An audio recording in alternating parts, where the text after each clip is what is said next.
every single. Sorry, Mark. Yeah, got it. But so over time, things develop and things unfold, and social media and the internet and Microsoft and all these other things. And so that the thing that the positive thing about social media is that for me, living in Sun Valley, Idaho, and for probably half my life in Southern California, for various reasons, has helped me stay connected with a lot of people that either I didn't know, but we have common friends, or people I do know, and it's just cool to see what they're up to. So with Christy, it's been a wonderful journey to watch her authentic self really put herself out there. And I think that's one of the things that I didn't really figure this out. I'm the magical age of 60 now. I can't believe I'm saying that, but I am. And I really didn't learn how to be authentic and vulnerable really until I was probably 50. And I just didn't understand that really was, for me, stepping into the fears, stepping into my own power. And what I saw from Christy is you were willing to really put some things out there that are hard to say and experience and go through, yet you stepped into that fear. And so in your own way, you've come so far in terms of organizing this women's group, and all you guys and girls on here, I'm sure, are absolute powerhouses. And this hiking group that I see pictures of, Christy talks about my Peloton thing. And she's right about that. I'm a little bit obsessed. That's my drug. But Christy's out there too, and she's taking pictures, and she's, all these photographs I'm sure all you guys see in the Pacific Northwest. And I've been on all these different peaks, and that was part of my journey. And that's one of the reasons why I was really drawn to Christy in terms of a friend from afar, watching her and cheering her on. So Christy, right back at you in terms of saluting you. Sometimes I think in terms of inspiration, you think of it about just kind of a one-way path, and especially people who are more out doing things that are shiny. And I have done a lot of things actually that people could say I'm inspired by that, or they're pretty cool, playing the NFL, climbing the 7 summits. I'm an exec for Sports Illustrated, took the company public, won an Emmy, Best Picture, all these things. But I also get inspired every day, and I have to get my own motivation. And so when I find somebody like a Christy who's out there and she's grinding in her own way, to me, that's inspirational, because she's doing it. She's putting the effort in. There's no fear. She's willing to step into it. She's willing to be super authentic, tell her story, and lead others along with that. So again, back at you, Christy. I'm, over the moon. And this journey that I've been on too, it's been super fascinating, and I'll get into just really quickly about that. And growing up in Seattle, kind of do my thing, and I happen to be gifted in terms of playing football, and that really served me well all the way through high school. And then when I got into college at the University of Washington many years back, I never really understood what it meant to work hard for anything, because I could just roll out of bed and be better than everybody else. And for everybody, we all have that ceiling, and that ceiling is, what is your potential? And I didn't know, in Don James's, his version, like all these guys that showed up were all Americans from all over the country. And so that kind of puts you at a neutral level, and everybody's the same because they're all talented and they're all these whiz kids. But the question is, who's going to put in the hard work? And so we don't need to go too far into this, but what really has served me well, and I've done the exact same thing on every single project. And Christy sees it, when I get out, and I still work out 3 hours a day, hour and a half in the morning, and then I climb a mountain in the afternoon. Usually I'm on Peloton and doing weights in the morning. Is that because I have this certain system that I follow from Don James called the Pyramid of Success. And the Pyramid of Success is essentially these 25 different building blocks that John Wooden, the famous UCLA basketball coach, have developed many years ago. And essentially it's these individual and team goals that help somebody ultimately achieve their goal. And the very tippy top is this thing called competitive greatness. And competitive greatness doesn't mean that everybody that's on this call or me or most of the people on the planet are going to be Michael Jordan. What it means is that you're going to go after a goal, you're going to see it. And then if you don't love the process, if you don't have that strong why, and it can be a relationship, this can be a physical goal, it can be a company, a business, your kids, it doesn't matter. But if you put a goal out there, and to me, it's a stretch goal, especially when you're talking about playing the NFL or climbing the 7 summits of Mount Everest and things like that, to me, if you want to succeed at these things, it's about the daily discipline of going about these certain things that you want to achieve. And if you don't love it, you're going to quit. And that's one of the reasons why I think Christy, when she's referencing that she sees me every single morning doing these things, is that I record it, not for her, I record it for me. I record it so that I know what I've done and where I'm going, and that I put in and I've worked out X amount of days. And then at the end of the month on this other program I have called Strava, it sends me how many vertical feet, how many hours, how many miles that I went, so I can stack that against the next goal. And so for me, not only does it give me, we just kind of went through this really cool, I'm not sure what you call it, the meditation, Christy, at the very beginning. And for me, that's my meditation when I get out into the backcountry. I'm usually by myself. And so it's just a fantastic time for me to really think about these different things. So let's fast forward just a little bit. 10 years ago, I was going through this really rough patch in my life. And the rough patch is I've been married to a gal I met at the University of Washington. She's wonderful. I'd known her for 31 years. We've been married for 24, and she just didn't want to be married to me anymore. And so that was hard for me to take. And so if anybody's been through that, which sucks, it's battling through and breaking up a family. And I'm really tight with my 2 girls, Claudette and Amelia. And so that was really hard for me to jump in, to accept, and to move on when I've always had been kind of programmed to win and achieve and never fail and be a stand-up guy and do all those things.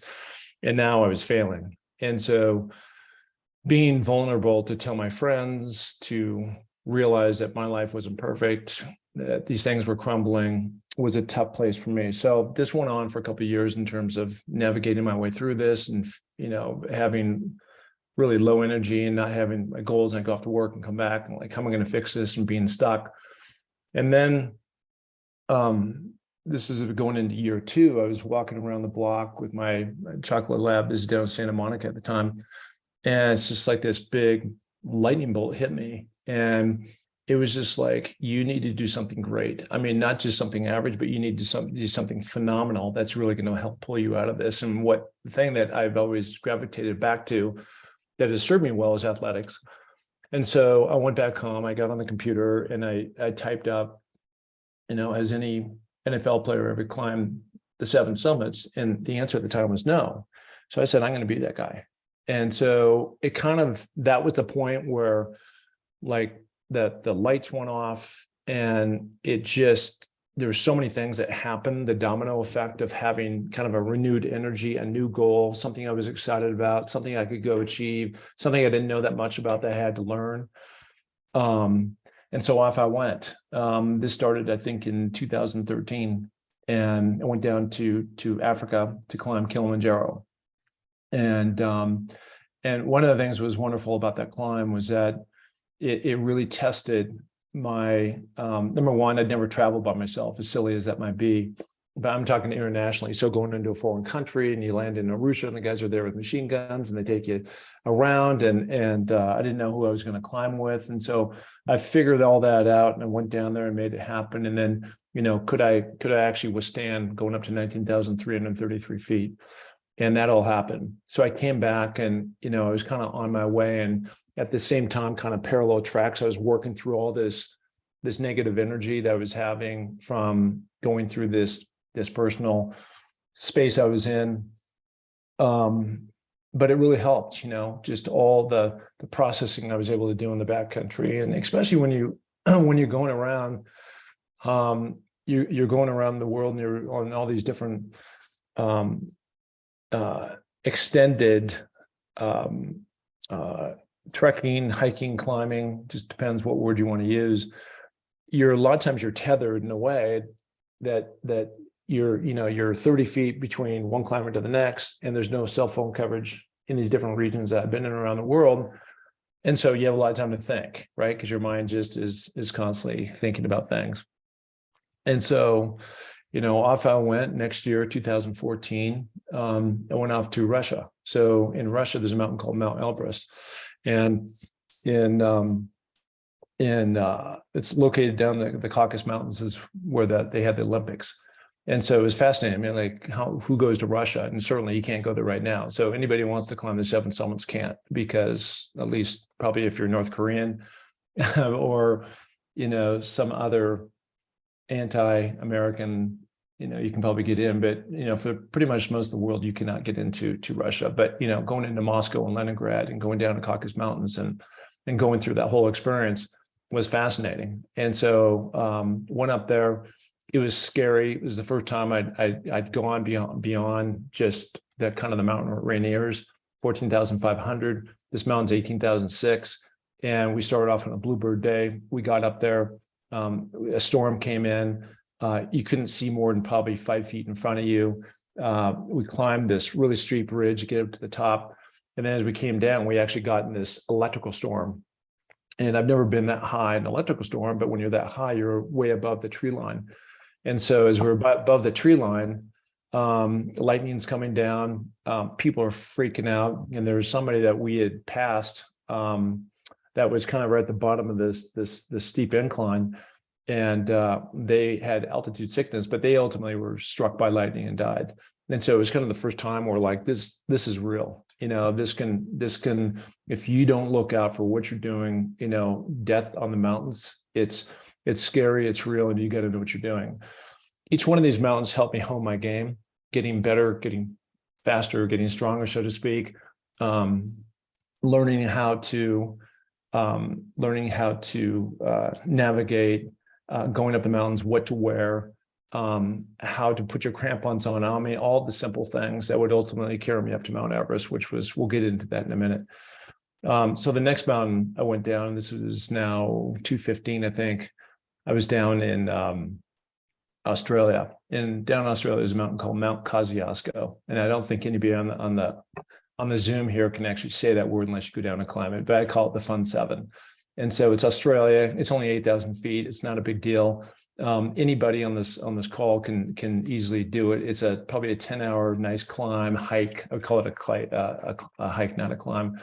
But you're able to kind of do a big loop, and it's fun. And the Aussies are amazing people. I've been down there a couple of times now, and that was a lot of fun. So now we get into 16, and now here comes the real test. This is now going down in South America. And there's a mountain down in Argentina called Aconcagua. It's another big word.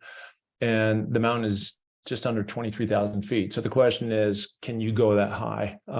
Many people who we climb with, they run into altitude sickness. And so kind of the rhythm that would serve me well later on Mount Everest in particular is this whole notion where you're climbing up to a certain altitude with a certain amount of gear, you kind of bury it, and then you come back down a couple hours, and then you spend the night, and you go back up the following day, and then you spend the night at that altitude, and the next day you go up another 1,000 feet, and then you come back down, and you're building red blood cells, and red blood cells help carry more oxygen around your body. But the bottom line is, we started with 23 people, and we started with 12 people. And we only 6 of us made it to the top, which is pretty amazing. And the lead guide was not one of them. So it's just, it's real in terms of, this is something where you just never know who's going to handle what and how it's going to go. And we had a couple people get hypoxia, and it literally looks like in their eyes, like they've taken like 8 Jägermeister shots, and their eyes are rolled back and glossy. It's just like, if you don't get them down quickly, it's going to be over. So, anyways, that was just another test, right? So now I'm on Mountain 4, and now I'm like, hey, I think I actually have a shot at making this happen. And the next mountain up was going to be Denali. So now this is going into 2016. And so off I go to Denali. Actually, it was 2017. I'm sorry, 2017. And we get up there, and Denali is up in Alaska, and Denali can be brutally cold, and it's a hard mountain. Everybody has to carry their own gear. You don't have donkeys or Sherpas or porters or things like that that you have in these other countries. And so off we went, and you're talking every person's carrying 140 pounds. It doesn't matter if you're a girl or a guy, you're carrying 140 pounds because you got to carry, and it's a kind of a combination between a sled that you're pulling and what you have on your back, and it's a bitch. And there's crevasses everywhere, and there's avalanches coming down all the time. And at the end of the day, we got pushed back on all that because at the top, we got up to, I think it was the third or fourth camp, but it was blowing -80. So if you can imagine that, -80 degrees, on this mountain. And so we had to retreat. And that was a really hard thing for me to do because on all these mountains, I'd always made a goal, trained for the year, and then went after it. And this was not going to happen. And for me to go back all the way back down the mountain and then come back the following year, I was not that excited about doing. And so it took me, a couple months to go back, kind of reset my mind and say, okay, we're going to go back. So in 2018, I did go back and had bluebird weather and climbed with this particular girl, Koki, along with these other folks, but she was on my rope team, and we just crushed it. And we got to the top, and it took us, I think, a total of 17 days to get up and back down. And then like 2 days later, there's just a gigantic storm. And that is also, it was a lot of fun because you actually take a plane, you fly in on the glacier on these little bush pilot, like 4 or 5 people. And so they're kind of just barely going in and hovering right over the ground and landing right on the ice. I'd never done that before. So it was another experience that was new to me, but you only fly in, you fly out when it's clear. So we were able to fly in, all right. And then we were able to fly out on time. There wasn't anything versus the year before we got stuck at the base camp that they have for 3 or 4 days. And that is awful when you just want to get up the mountain. So then the next year takes me to, and I think somehow or another I'm on 2018, but I'm now down in Antarctica. Antarctica is just the most fascinating place on the planet. There's nothing down there except for a bunch of penguins. And there's a group of Australians that created this man-made tent looking camps called Union Glacier. And that's where everybody kind of flies in. And there's really 3 things you do down there. There's one, you go to the South Pole. You can ski to it. Number 2, you can fly to the coast, which is like an hour small plane right away. And you can go visit the penguin colony. And number 3 is you go climb this mountain called Vincent Massif.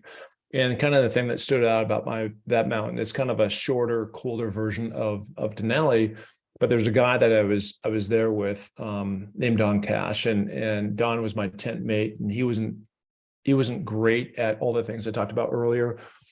We're talking about the pyramid of success. We talked about the 25 different building blocks. We talked about really learning your craft and owning it and loving it and having the right why you do these things. And he was just really into it for the t-shirt. He's a good enough guy, big family, Mormon, down in Salt Lake City, but he didn't love climbing. He just wanted, again, to go up and take these great pictures. And that was really evident when we're climbing with them, and just the way he carried about, and he didn't manage himself very well. And he'd had frostbite a couple months, 6 months earlier on Denali when I was there in 2018. So now we're on 2019. And he had 3 fingers that had come off and part of his nose and ear and things like that. And he was like a badge of courage that he was showing me these things. And so now we're talking January of 2019. 4 months later, his plan was to go off to Mount Everest and climb. And it was a tragic story. He got up there. It took him 18 hours one way to get to the top on summit day. He gets to the top, raises his hands, falls over. And that was it, and I was tracking him when he was going up there. And it was just like the stark reality of when you climb these mountains, like these types of things can happen if you don't prepare yourself in the right way. You have the right mental fortitude, and you physically, if you prepared yourself in the right way, bad things can happen. They can happen really, really quickly for him. Unfortunately, we'll get into this in just a minute. Unfortunately, he was when on my summit day of Mount Everest, I actually stepped over him, and it's just it was tough. You're stepping over a guy. I knew that was probably going to happen, and there he was, just laying there amongst a bunch of other people that are laying dead up there, especially around the Hillary step. But Christy, if it's okay, what I'd like to do is kind of jump into. Well, let me take a breath first, because I've been rambling here for 30 minutes. But let me take a breath, and then you can ask any question you want, or anybody else. And then what I'd like to do is quickly just show you a couple slides of Everest, if you guys are down with that. You're muted, Christy. Thank you. Yes, that's great. So I have a few questions for you, and some of them were submitted. So the first one was, how has motivation and mindset allowed you to achieve success? And what would be your recommendation to us on how we can reach our own Everests? I've got this I wrote this book, which has never been published, right here. It's called Finding Your Summit. So it's kind of asking that same question. And it's very, and that's the name of the podcast, like I just said, but it's very metaphorical, right? Finding your summit. And I don't think everybody obviously is cut out to play in the NFL, certainly, and not everybody is meant to do certain things, but everybody has whatever their Everest is, as the question was just posed. And to me, that's just finding your summit. And I think I just saw another question pop up in there about your why. And I had a really strong why. My daughter, Amelia, has epilepsy. And so one of the things that was really cool that has evolved out of this whole thing, we noticed she had epilepsy when she was 8, and she's 24 years old. And if you can think about your own kids, and compared to others, where she can't drive and she can't ride the bike, and she couldn't when she was a kid, younger, she couldn't be on monkey bars and things like that. And so as I was kind of about Mountain 4 Aconcagua, and I was realizing this could happen, I started social media and things like that, and just started posting my climbs, just Christy, no different than you're doing. And my Facebook page, blew up to like 300,000 plus, and I've got another bunch on Instagram, and people have been very kind and gracious in terms of wanting to follow some of the things I've been doing. But I was able to then start to kind of turn it back and say, how can I turn this forward and pay forward in terms of continuing to climb for my daughter, so I can raise more money and awareness to help others like my daughter hopefully get healed someday. And I've actually held a couple, this campaign I started called Amelia's Everest. And that's where you were talking about raising several $100,000, which I've done. And it's really using her as, and she's been willing to be kind of that anchor person to get up there. Such a brave soul to speak in front of everybody.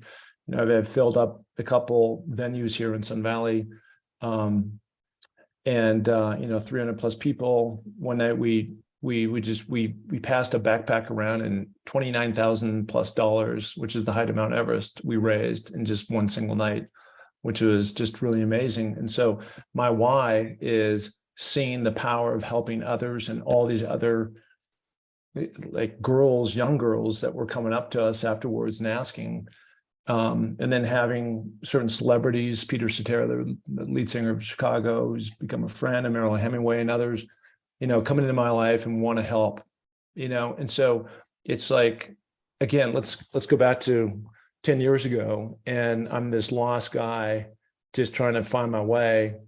And so then I put out this book goal, and then I started to achieve an understanding that every single day I have to work towards that goal to just go climb that mountain. And so it's really a day by day, daily discipline with a singular focus on just that mountain.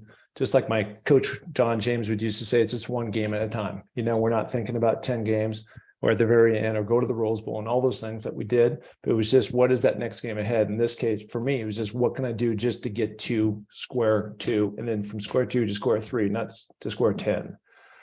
And so through this, it really helped me and see the potential of how I could turn my story and my ambitions into helping others, which has really been the magic out of this whole thing. That's awesome. Thank you. Yeah. Yeah. You just shared one little thing about this, but the mentors in your life. Yeah. And I know you do your podcast and you interview a lot of people. Mm. What are some of the lessons that, or maybe like if you could give us maybe 2 or 3 top lessons that you've learned, you just shared one. But the things that you've incorporated in your life that you've learned that have helped you move forward. There's been a whole bunch of them. You know, let me tell you something about these podcasts too, because I think it's really I think it's really important. Is that I've done 265 podcasts, which is a lot of podcasts, and half of it is me chasing people around the block, and but just about ready to do it, and then they cancel, and I don't make a penny on these, not one flipping penny. And and every single time I interview somebody, I get inspired and why I continue to do it because of what they do. It's all about people overcoming adversity and finding their way, and that's the tagline of the show. And so I'm talking to people. Like there was a guy, so I'm on, let's go back to 2016. I'm on Aconcagua at 22,000 feet, and this is summit day.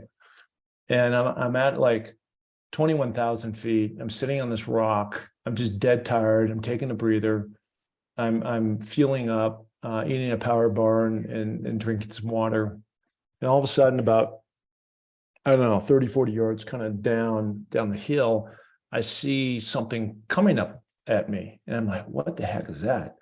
And so it gets closer and closer and closer and closer. And finally, he's like right on me. It's this guy that I would later call Menard that I got to know. And he stops and I start talking to him. He was born with no arms or legs. 12 people started that journey at Aconcagua, 23,000 feet. 6 of us made it. And here goes Kyle up the mountain crawling. And he made it to the top. Now, he had some people that were helping him, but they weren't carrying him. They weren't doing anything. He was doing all the work. And I later had him on my podcast.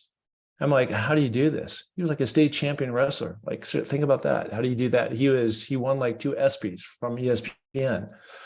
I mean, it's people like that. It's just like, are you kidding me? And I'm complaining about my life. Like, I went through this little relationship thing, which I thought was the biggest deal in the world and nobody else could ever understand. And now I'm talking to this guy, Mariel Hemingway. She's had 5 suicides in her family. Think about that. She's trying to figure out how she doesn't become another statistic. Her sister, I think it was Margot, is the first supermodel that was ever out. Suicide, drugs.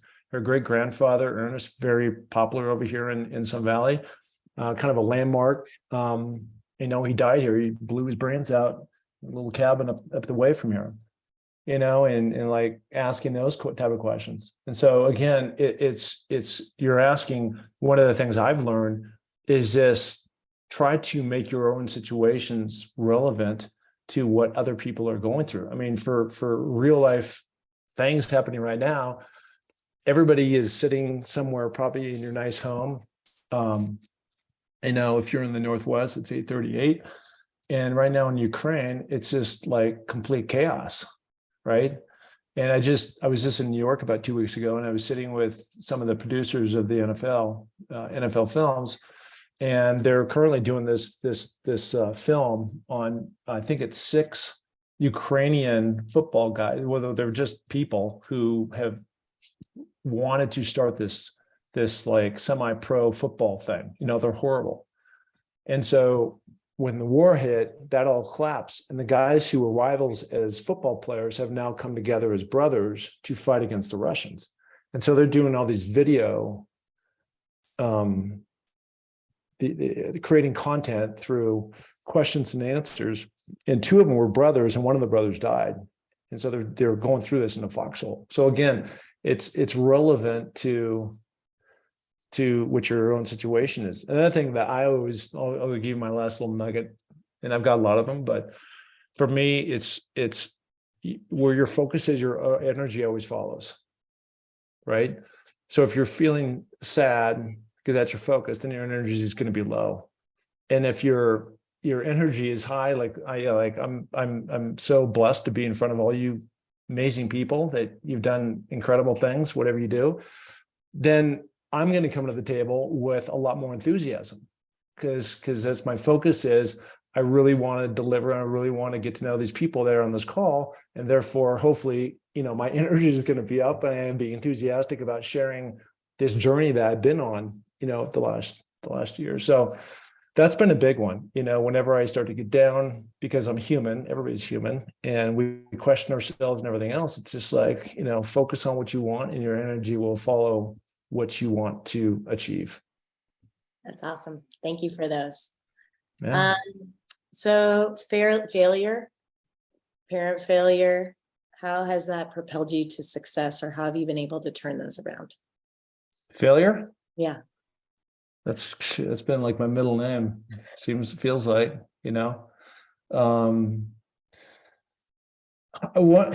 gosh, that's a long one. I'll try to make this really short. I mean, it's just, one of the things that I've developed over the time is that I think the things that have helped me, like my magic tonic, and everybody, what I'm about to say, everybody can have something else. It could be knitting, it could be walking, it could be walking your dog, it could be taking care of kids. I'm not sure what that is, but for me, again, I go back to, I've worked out so many problems by getting outside and getting in nature and getting silent, getting quiet.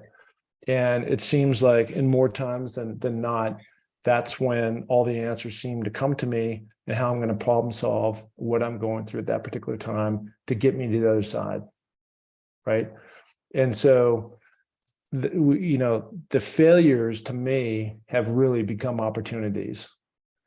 And again, if you go back and you look at I mean, I've had a lot of failures in business and I've had a lot of failures in my personal relationship, and I'm trying to learn from those things. But, again, it's actually the greatest gift Renee could have ever given me is by blowing me out. Right. And of that, yeah, I had to create this big goal. So it's a failure became an opportunity. I had to have this big goal. It took me 9 years to accomplish, but all the different people I got to meet along the way and going around the world and seeing what it's like to be in a hut in these villages in the Serengeti with the most happy people ever. They're sleeping on dirt floors. And we were able to go, in this particular case, this was an epilepsy thing, but this is another organization that I was a part of called Water Boys. Howie Long's son, everybody knows Howie, was a former teammate. His son, Chris, was a very successful player, and he organized some NFL guys and some military guys to go down to Africa, go back and climb Kilimanjaro. So I've actually climbed it twice, but we raised a bunch of money. We actually raised enough to build our own water well. And so we went into these villages, right? And these mostly girls that are teenagers have to put these 5-gallon, like Gatorade looking buckets on their head, and they walk down like up to 5 miles to fetch water. And they're getting raped, and they have,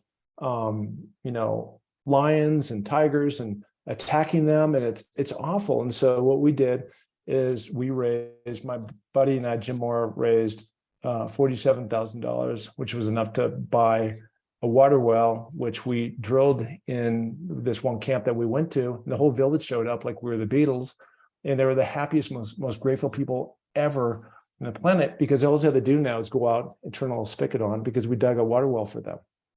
And then they were able to have fresh water. So now you don't have to send these girls, like my daughters, down 5 miles with these buckets on their head and carry back. Can you imagine carrying out 5 gallons of water on your head? I mean, it's insane. And you're not being attacked, you're not being raped. I mean, it's like, those are the things. And so the failures, again, going back to, if I haven't gone through this divorce, I wouldn't have experienced that. Then I'm experiencing Millie's efforts. I create this whole foundation around that, which has just been amazing. And then COVID happens, right? And then because of COVID happened, now we go into 2021, 2020, the whole world shuts down. So now we go into 2020, now we're in the 2021.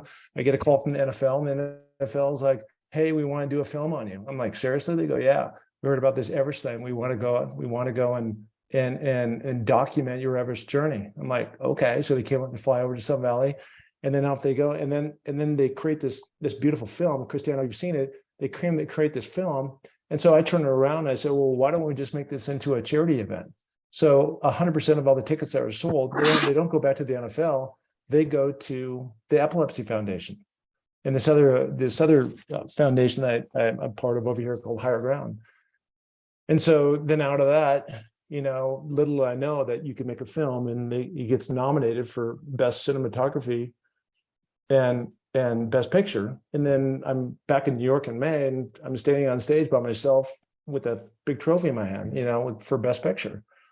And, and so it's just amazing. It's a whole 360 of if you put yourself out there, again, stepping into the fear and realizing these dreams by working at them with daily discipline and never giving up has been, I think, a lot of my success. And the only difference between a lot of things I've done and what other people have not done is I just keep going and people quit because it gets too hard. Thank you. What do you consider your greatest achievement? And That one's super easy, and that's my two daughters, Claudette and Amelia. And what's next? Oh, for what? Just like achievements, like what's on your goal right now? Well, I mean, this is again small in terms of the bigger picture, but I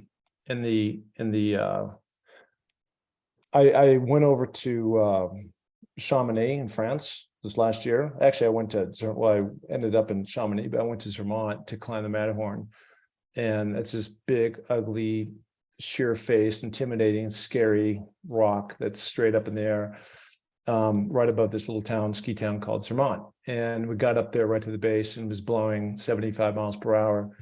And it requires like you're hanging on and like the free solo stuff, and it's pretty spooky. And it was pretty certain I would die if I took that on. And so I didn't. And we spun that around, and I had one guide, and the Mount Blanc, which is down just outside of Chamonix in the Alps, 15,777 feet, had been closed the entire summer because of global warming, because all these big rocks were coming down the mountain and taking out climbers. And so the government shut it down, but the week before they'd reopened it. So I said, get us a permit and we're going to go climb that thing. So we spun around, we did a pivot, and we went down to Chamonix, and then I was able to climb Mount Blanc, which is the mother, and get that done. And then so I'm going to go back to Zermatt this next summer when it's not, I did it. I was trying to do all this in September, and I just got too late. So I'm going to try to do it in the summer months when it's sunnier and warmer, and hopefully it won't be as treacherous as what I was facing. So I can actually check that one off. That's great. Yeah. What's it like, excuse me, to stand on top of the world? Well, let me show you. Can I do that? I want to do that. That's a nice little sequence. Yeah. Tell me if you can see my screen. Yes, we can. Okay, let me just figure out if you view how all this works. Okay, let me show you. Hey, by the way, Christy, I can see you in the screen, which is great. How many? I want to be sensitive to your time because I can fly through. This is like 15 slides. I can go through it really quick. How much time do you want? You have like 15 minutes. Okay. If anybody wants longer, just ping Christy. Yeah. I'll go, but I'll make this quick. So this is called by the way, for anybody that has never been over to Nepal, anybody can do this trek from Lukla, which is 9,800 feet in Nepal, up to Everest Base Camp, and it's super fascinating. So what you're looking at here is, you know what? I don't think I told you this, but my daughter and I are doing it in April. There you go. Yeah. So you're gonna love it. It's the most. It's like a religious experience, and you're gonna be going up this Kumbh Valley here, and at you probably can't see my pointer, but the very far, like this you're seeing out there, you kind of think of it as like a cul-de-sac. So it's a big long cul-de-sac, and there's all these villages that you pass through. And so I'm actually high up on the mountain, about ready to descend into this little village. And the people are the most warm, amazing, Nepalese people that you'll ever meet. And it's just, it's old school. There is no electrical heating. The running water and everything else has to be boiled. The big animal over there that carries everything is called a yak, and so that's what carries a lot of your gear from one village to the next. But it's really fascinating on how they live and really experiencing their culture. Christy, you'll see this on your way up. So there's not too many, actually there's no roads at all. There's no roads at all. It's 100% trail. So don't expect to see any cars. So that's why the Sherpa, these different porters, helicopters, or yaks are what take gear up to Everest Base Camp. Everest Base Camp's up at 17,500. There's just a picture of a yak you can see on the right-hand side. On the left-hand side, this is probably about 15,000 feet. And if you can see this name here, Scott Fisher, he was part of the In the Thin Air. He's one of the guides that died in the movie and the book, which came out in 1996. But there's a cemetery that has all these rocks that people have honored the fallen who have died. And so, when you first get there, you're all jacked up and you're meeting new people, and the Polynesians are so great. And then you come along, and you walk through this, and it kind of really neutralizes, and it's pretty somber to actually what I'm doing is pretty dangerous, and kind of brings you back down to earth for a minute. These are a couple of pictures that I took. Avalanches every single day, barreling down the mountain, and it's just one of those things you get used to learning with these different things. The right-hand picture, we are training over here. This is 17,000 feet, and there's a little person kind of on the tip of one of those peaks. It's not a high peak, but it's just the amount of volume of snow that come down, that when this happens, you just got to hope to God that you're in the right place. I think it was 2016 and 17, or actually 15 and 16, where they had one year a huge earthquake, another year a huge avalanche that wiped out everything and killed a lot of Sherpa.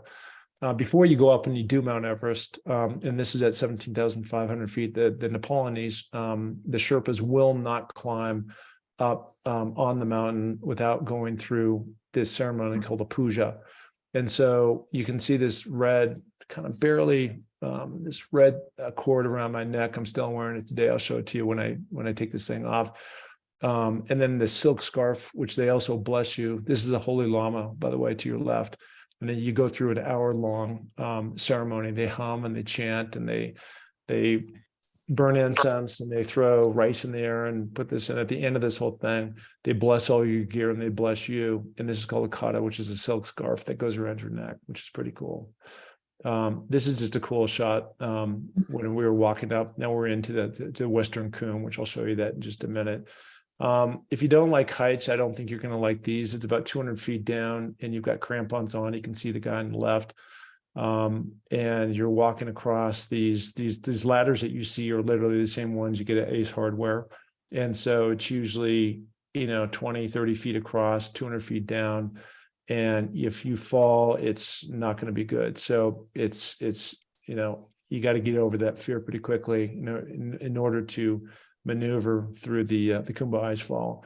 This is just me. I'm the second guy behind, coming up ice wall.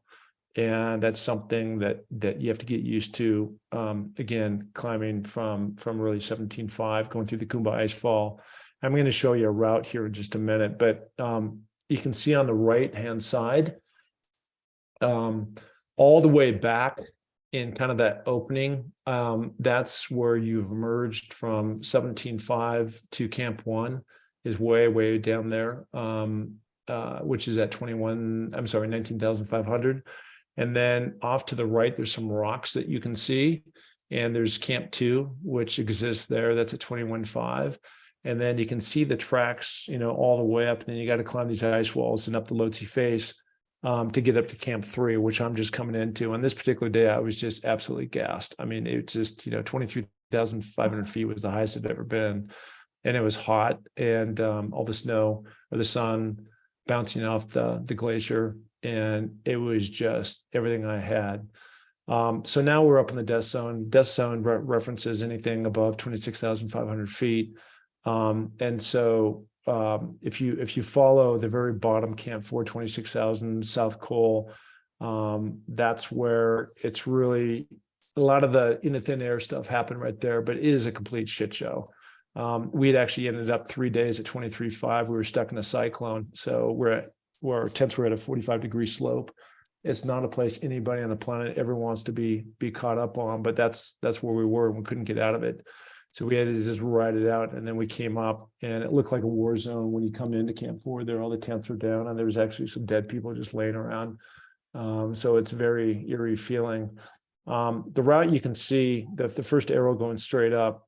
I've never been on a mountain that the entire thing from this point up is just straight up. It's just actually going to Lhotse face, Camp 3, then up to Camp 4, and then from Camp 4 to the very top. It's just, it never relents. It's straight up. And the only place that it kind of, you have a little bit of a place where it flattens out a little bit is on the balcony, which is that's I guess the second arrow at 27.5, and you go up to South Summit, make your way to the Hillary Step, and then ultimately get to the top of Mount Everest. So there's your answer right there, Christy. I was not feeling great. My story, a lot of people have these great stories where they're crying and they showed pictures and, this was great and amazing. And for me, it was a disaster. I've been climbing throughout the night. We got up about midnight. I was sleeping in a tent with 2 girls, and I was in the middle. And so I didn't have much time to get ready. I didn't eat really much of anything. I had a little bit of granola. And then off we went, and I wasn't wearing the right kind of eye gear when I first got out, and it was blowing about 45 miles per hour left to right, and these snow particles ripped my eye, and so I couldn't see. It's called being snow blind. So I couldn't see. I was super low on energy. I had been climbing for 9 hours all throughout the night. So now this is about 10 o'clock in the morning, and I knew I still had 9-10 hours to go, and it was just like, how am I going to pull this off? And then on our way down, my Sherpa ended up leaving me. I ran out of oxygen. There was a lot of moments where I didn't know if I was going to get off that mountain. I mean, I went literally right to the edge, the very, very edge. I was actually, Christy, supposed to climb another mountain called Lhotse, which is the 4th highest mountain in the world. The idea was to, which I paid for, go down to 26.5, back down to Camp 4, jump my tent for a couple hours, and then climb a few hours later up to the top. And anyways, the net out of all that is that as I was coming down about 27,000, just under, I'd run out of oxygen. My Sherpa left me. I'm looking across at Lhotse, and I'm saying to myself, if I take that out, I'll never see my daughters again. That's for sure. And I'd never been to that point in my life. And so my greatest strength is never giving up. And I found out my greatest weakness is never giving up. And so that was a moment in time where I had to realize, if I don't give up, it's going to cost my life. So that was real. So there's the 7 summits right there. We'll get into this. We talked a little bit, if we go to the top left and we kind of follow this around just a little bit, so there's Kilimanjaro, done that twice. Elbrus is that second picture you see there on the left. Again, started off brilliant morning, and then that went from brilliant morning to superstorm. And then we have Mount Kosciuszko, and then the 4th one is Aconcagua down in Argentina. And then we have on the bottom left, number 5, Denali. And then we have number 6, I'm all bundled up again in Antarctica. It's very cold there. And then of course, Mount Everest. And some little factoids, there's a bunch of people, of course, who have died on that mountain. Many people have heard about that. Our year, 120 out of the 400. This is 2021. I summited May 21st. Just in our group alone, we started 21 climbers. Only 11 of us made it actually to the summit. To Camp 4. Another 11, only 10 of us made it. So a very difficult thing to do. I've been very fortunate to meet Dick Bass, who's the first guy who owned Snowbird. He's since passed, but I was hung out with him for a weekend at Snowbird many years ago, and really inspired me to take this on years later of trying to achieve my goal. So I think almost there. This gets back in the film. I was just going to, wrap that up. It's called Searching for the Summit. Put in a boatload of training. I mean, I train a lot, but I took it to even yet another level. And then out of that whole thing, again, won an Emmy for Best Picture. And if nobody's seen this, then let me know. Put in. I can share where you can actually see that film on NFL 360. So it's pretty cool. So there's me on stage with the directors, and just like, this can't be real. It's me. I'm the guy from View Ridge. So, but dreams do come true, and I'm a great example of putting yourself out there. You never know what's going to happen, but you'll never know if something's going to happen if you don't put yourself out there. So, Christy, Thank you so much, Mark. I did that in like 14 minutes. The fastest You did perfect. ever. You did perfect. There was one little question mark that Stephanie asked was, did you do ice climbing to prepare yourself for it? Did you prepare yourself with ice climbing? No, I didn't. I mean, it depends on what, look, I live in Sun Valley, so I'm very blessed to be right here, kind of at the base of the mountain, and just, you have to do things that are uncomfortable if you want to achieve greatness, I think. And in the 3 months before I left Mount Everest, myself and Jim Moore climbed over 150,000 vertical feet of climbing. We do this thing called skinning, which is going out at night and you put this sandpaper type material on the bottom of your skis, and you basically ski up the mountain, not down. And then you get to the top, and at some point in time you rip those things off and you actually do ski down. But climbing the mountain when it's cold, it's 9 degrees out, it's blowing snow, it's just making ourselves as uncomfortable as possible, and having that discipline to stay at it because you have a bigger goal in mind. And ultimately, again, doing this to bring awareness to these different foundations and raising money and awareness, to help people like my daughter get to the other side. I mean, my little struggles I've had in life pale in comparison to what she's had to deal with. Yeah. One last little thing you mentioned, Jim Mora. Yeah. Like something we've learned. How important has it been for you to have people by your side supporting you? Like we're supporting each other as we go on these journeys towards our goals. Well, it's everything. And Jim is another guy. I'm gonna share something with you here in a minute. So let me just tell you about Jim really quickly. So for those of you who don't know, Jim is that guy who I played with at the University of Washington. We've been best buddies since we were freshmen. We came in together. And then I went off and played in the NFL, and he spent 25 years or so as a coach, head coach too. He was there for a year with the Seahawks. Most recently, this was 5 years ago with UCLA. And so going back to what you were just saying, UCLA fired him, right? And so the last fight, I mean, he was like a sore. Nobody would touch him. Nobody would talk to him. He had one of the most successful records of any coach ever at UCLA. In his first year with the Atlanta Falcons, he took them to the NFC Championship. Michael Vick was out there. I mean, he's just had an amazing run. He's got a high win percentage, but nobody would touch him. And so we did this thing called Trail Talk. So we'd go out every single day for the last 5 years and climb up and down these mountains. He moved over here. And so finally, this last year, a year ago, University of Connecticut, UConn, his phone rings and one thing leads to another and he gets hired. There's 131 D1 football teams in the country. UW is like 20 or something, right? 131. UConn was ranked 131. They're awful. I flew back there in the spring just a bit on a spring practice. And for me, it was the worst collection of athletes I'd ever seen. Okay. So Jim goes in there and does his thing. And we have the same philosophies, like, hard things are hard. And I think some people say, oh, so it's too hard, so they quit. But hard things are hard if you want to achieve greatness. Jim yesterday, on Saturday, they are now 6-5. And I just want to read you this graphic that came up. Most wins by a first-year UConn head coach in the FBS era, which is the college football. Greatest one-year regular season turnaround in UConn history. 5-1 home record, best since 2010. First win over a ranked opponent since 2015. First time over 500 in November since 2015.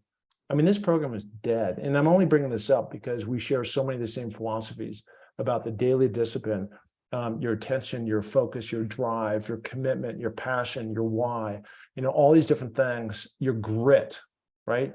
Like when things get hard, he went through this stretch this last year. And by the way, his quarterback is ranked the worst quarterback in the entire D1 thing. He's awful.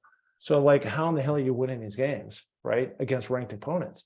It's basically impossible, right? But that just shows that if you follow your little, this is really for me, but follow your playbook, all those little goodies, pack your bag, be prepared, do the things, watch film, do them the right way with precision, that great things can happen. Yeah, that's great. And have a buddy that's pushing you forward too, that you can share it with, right? Well, that's the whole thing. Yeah. I mean, that's, I mean, at the end of the day, if you can't share it with somebody, then it's life all about. Yeah. Yeah. Well, thank you so much, Mark. Thank you. It was an honor to have you come and talk to us. I know we all got a lot out of it, and I love you. So thank you. And is there any other? Yeah. Anybody else want to, before we sign off, any other questions? Anybody want to chime in and say thank you? Thank you, Mark. Thanks, Mark. Thanks, Mark. Thank you. Yeah, you know what? Awesome. Thank you so Amazing much. story. Thank you.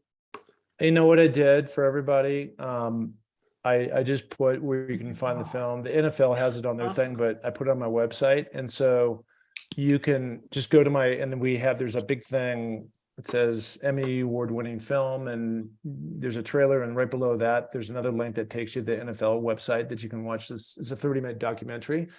And the beautiful thing, and this is the last thing I'll say, Christy, is it's not about me, really. It's about this. It's really about my daughter. It's about helping others, and what amazing things can come out of it when you put yourself out there.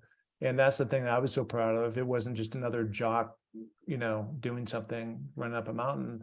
It was really about a higher purpose than just, and kind of the vehicle for me was climbing. So that was the thing that came out of it. And so you have your podcast. You can go to Mark Pattison NFL, right? Yeah. Yeah, and So right there. listen to his podcast. He actually did a podcast on Hillary Nelson, who, as you guys know, we just celebrated her yesterday. And I have a red cord too, not for Everest, but for Hillary. Yeah. That's my, you know what? So people keep asking me, like, if you can see this, and you can see, sorry, you guys are all in the Mark Museum. Yeah. So my old life was in a garage, and I said, you know what? Why not celebrate some of the things you've done? But those are the katas back there. If you can see hanging on my door right there. Yeah. But anyways, when I've since I put this on, I had 2 Honolulu lamas bless me, right? And I'm not Buddhist or anything, but I would consider myself religious in the standpoint of, good karma and being good to other people and good things coming around and putting yourself out there and putting other people first.